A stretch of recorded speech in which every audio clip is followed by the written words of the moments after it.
माझ्यासोबत दोन तरुण असे आहेत जे माओवाद्यांच्या हिंसक आणि सशस्त्र क्रांतीचा कधी भाग होते आणि देशाविरुद्धचं हे जे युद्ध होतं या युद्धाचे ते भाग होते. पण हे सगळं सोडून ते आता भारत देश पुढं नेण्यासाठी संविधानाची ताकद, संविधानाची प्रत, संविधानची शक्ती हातात घेऊन ते आता पुढं काम करत आहेत.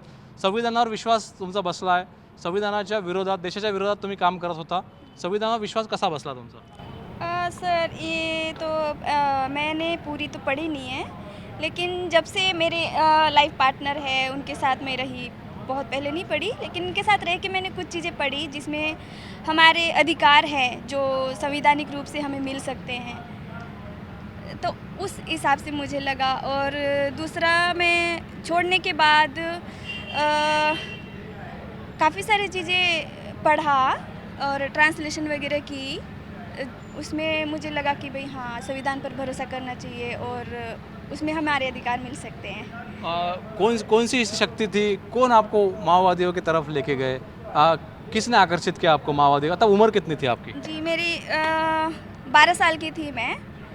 वैसे मुझे आकर्षित तो नहीं किया, पर मजबूरी थी। मेरे घर में, घर की परिस्थिति अच्छी नहीं थी, स्कूल छुड़ा दी गई थी और उस लाइफ में मैं रहना नहीं चाहती थी, तो उस तरह से मैं उनकी तरफ आकर्षित हो गई और उनका आना जाना बहुत ज़्यादा था हमारे गांव में, तो उस तरह से मैं आकर्षित हुई और उनके साथ ही चली गई। जब आप 12 साल की थी, माओवादियों के साथ आप गई उनके कैंप में, तो वो किस तरह से आपको संभालते थे? बच्चे की तरह संभालते थे?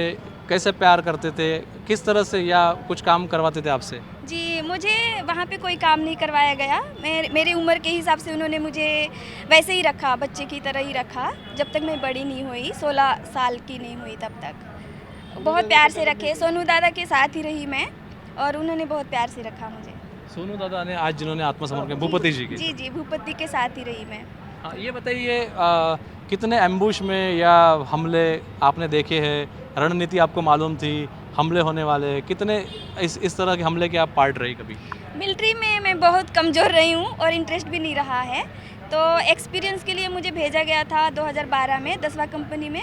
तो वहाँ पे मैंने 2 एम्बुश देखे। एम्बुश तो कई किए पर देखे नहीं। एक एम्बुश में मैं शामिल थी जहाँ पे अचानक फायरिंग हुई थी, तो एक्सपीरियंस के लिए मुझे भेजा गया था 10 कंपनी। ये बताइए, जंगल में जिस तरह से आप लोग रहते हैं, खाना कैसे खाते हैं? खाना कहाँ से आता है? क्या पकाते हो? सब्जी क्या पकाते हो? ये सब विस्तार से बताइए। किस तरह से जीवन होता है माओवादियों का?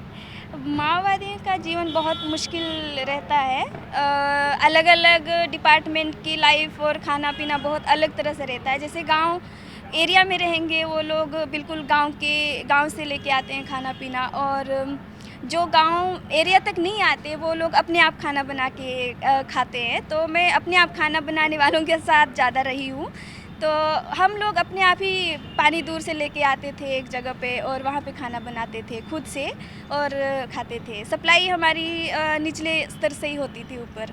कितने दिन भूखा रहना पड़ता था? हाँ, रहता था। कई बार तो अभियान वगैरह ऑपरेशन चलते थे तो हफ्ता तक भी भूखा रहना पड़ता था, पानी नहीं मिलता था, नहाने को नहीं मिलता था, तो ये सारी चीज़ें रहती थी। बारिश में जिस तरह से गढ़चिरौली में बहुत बाढ़ आती है, बड़ी बड़ी नदियाँ हैं, बारिश में कितने दिन भूखा रहना पड़ता था? तकलीफ होती थी?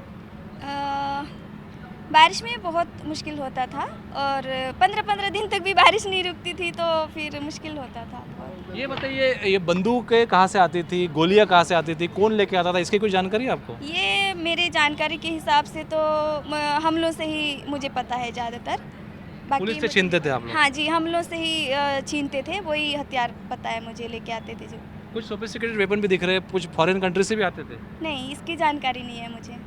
एक आखिरी सवाल, अब अभी क्या काम कर रही है और ज़िंदगी में भारतीय संविधान आपने पढ़ा है, आपने स्वीकारा है, देश को आगे बढ़ाने के लिए क्या सपना है आपका? जी, मैं अभी तो मुझे लगता है कि सर मैं खुद सेटल नहीं हूँ, तो मैं अभी फ़िलहाल के लिए मैं नहीं सोचना चाहती कोई बड़ा सपना। इतने साल से मैं अपने लाइफ में जंगल में बिताई, तो अभी मैं थोड़ा सा रुकना चाहती हूँ। अभी क्या काम कर रही है आप? अभी मैं सरेंडर हूँ, तो उनके पुलिस के अंडर ही हूँ, कोई काम नहीं कर रही। तो पर्सनल लेवल पे ट्रांसलेशन वगैरह कर रही हूँ अभी। किसान का कोड़ा ज्योतिबा फुले जो ट्रांसलेशन किया है अभी, उसको छापने की। शिक्षण क्या हुआ आपका? शिक्षण मेरा 7वीं तक हुई। अभी पढ़ रही है आगे? अभी पढ़ने की सोच रही हूँ सर। आपका नाम बता दीजिए। अंजू जाड़े, और ओरिजिनल नेम जनीता सूर्या जाड़े। और कौन सा प्लाटून था? गुरे कस्सा, धानोरा तहसील। क्या आप कौन सा प्लाटून था आपका? मेरा प्लाटून नहीं था सर, मैं सेंट्रल उसमें थी, सेंट्रल। सर आप बताइए, आपका परिचय दीजिए, आप कितने साल थे? हाँ, मैंने माओवादी आंदोलन के साथ अपने 26 साल बिताए हैं। 98 के अंदर मैं जब 11th मतलब मैं 6th क्लास के अंदर था तब मैं जुड़ा था, और मैं हरियाणा से हूँ। ये माओवादी कहाँ मिले आपको, ये विचारधारा कहाँ मिली, कैसे आकर्षित हुए आप? हरियाणा के अंदर JNU बहुत नज़दीक पड़ती है, DU बहुत नज़दीक पड़ती है, तो हमारे यूनिवर्सिटी और कॉलेज के अंदर से स्टूडेंट आते थे गांव के अंदर, तो वो हमारे गांव के अंदर नाटक दिखाते थे। तो उन्होंने हमें झूठी आज़ादी, भगत सिंह, अशफाक उल्ला खां, राजगुरु, इनके नाटक दिखाए और ये बताया कि इस देश के अंदर साम्राज्यवादी कंपनियां अभी भी हमारे देश से बहुत सारा पैसा टैक्स के रूप में, इंपोर्ट एक्सपोर्ट के रूप में लेके जाती है।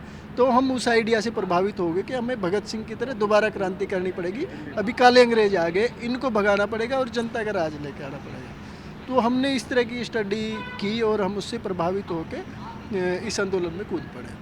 ये बताइए, जब आप माओवादियों के साथ में थे, तब भारत के प्रति आपका जो समझ थी, भारत के प्रति इम्प्रेशन था, और अभी आप माओवादियों को सब छोड़ के भारत के उन्नति के लिए प्रयास कर रहे हैं, दोनों आपकी भूमिकाओं में से अभी की भूमिका और वो भूमिका, फ़र्क क्या है? इसमें फ़र्क ये है सर, मैं बिल्कुल बचपन से ही मैंने देश, जनता और भारत के बारे में सोचा। मैं 20 साल हो गए अपने परिवार से मिला नहीं, तो मुझे हमेशा जनता के लिए काम करने का ही मन में लेके गया। तो माओवादी पार्टी में भी मैंने जनता के लिए काम करना है, इसलिए मरने का लिए उसमें चले गए, मतलब मरने का भी डर नहीं आया। लेकिन मुझे 2014 के बाद ये रियलाइज़ होना शुरू हुआ जब रोहित वेमुला का केस हुआ और संविधान चर्चा में आया, और हमने गढ़चिरौली में पेशा कानून पढ़ा, फॉरेस्ट राइट एक्ट पढ़ा, फिर हमने अपना क्या बोलते हैं 5वीं 6ठी अनुसूची पढ़ी। तब मुझे ये समझ में आना शुरू हुआ कि हथियार के जरिए जो हम डिमांड कर रहे हैं, ये तो संविधान दे ही रहा है। उससे पहले हम संविधान को ये मानते थे कि ये बाबा साहब ने नहीं लिखा, ये अंग्रेज़ों से उठा के ऐसा कैसा थोप दिया गया।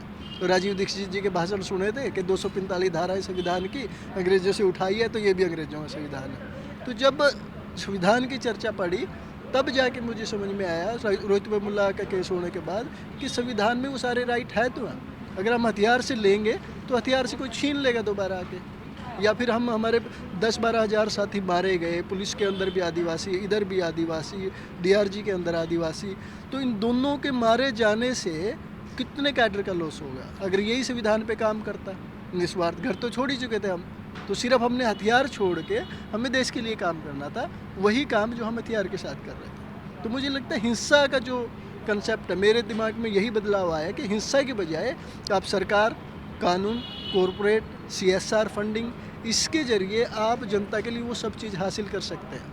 हथियार के दम पे जब हासिल करेंगे तो वो रुकेगी नहीं। एक आखिरी सवाल, जब आप माओवादियों के साथ शामिल हुए, तब आपकी उम्र कितनी थी? मेरी उम्र सिर्फ 11 साल थी, और जब मैं 16 साल का हुआ तो मैं छत्तीसगढ़ आ चुका था। तो मैं यहाँ पे माड़ के अंदर रहा, भुज माड़ के अंदर, यहाँ पे मैं गढ़चिरौली में रहा हूँ, और फिर मैं उड़ीसा के नौपाड़ा, बलंगीर, बरगढ़ उस साइड रहा हूँ। तो इसके बाद फिर जब मुझे ये लगा कि ये विचारधारा खोखली हो चुकी है, हम हिंसा से कुछ नहीं कर सकते, तो मैंने फिर 2018 में फ़ैसला किया, हम दोनों ने मिलकर हम पार्टी छोड़ देंगे। तो हमने पार्टी से बहस की, बात की, और हम दोनों 2018 में पार्टी छोड़ के निकल गए। तो हमने 6 साल हिमाचल में अज्ञातवास में बिताए। तो पहले वनवास, फिर अज्ञातवास। महाराष्ट्र पुलिस के संपर्क में कब आए? महाराष्ट्र पुलिस के संपर्क में 2024 में आया मैं। 24 में मैंने IG संदीप पाटिल सर, निरोत्पर सर, इनके पास आया। तो इनके पास आके फिर मुझे मतलब ये लगा कि मैं अभी सुरक्षित हाथों में हूँ, तो अब मैं अपनी नई ज़िंदगी जी सकता हूँ। तो वो सारे डर निकले। आपण पाहू शकतो, हे दोघे जे आहे हे 11 आणि 12 वर्षाचे जेव्हा होते तेव्हा माओवाद्यांच्या संपर्कामध्ये आले, आणि माओवाद्यांनी त्यांना त्यांच्या विचारधारेजवळ नेऊन अनेक हल्ले, अनेक ॲम्बुश, अनेक कट हे यांच्यासमोरच शिजले। त्यामुळे हे सगळं सोडून ते आता भारत देश पुढे नेण्यासाठी, संविधानाच्या मार्गानं देश पुढे नेण्यासाठी प्रयत्न करत आहेत। व्हिडिओ जर्नलिस्ट विनय शुक्लासह प्रवीण मुधोळकर, NDTV मराठी, गडचिरोली।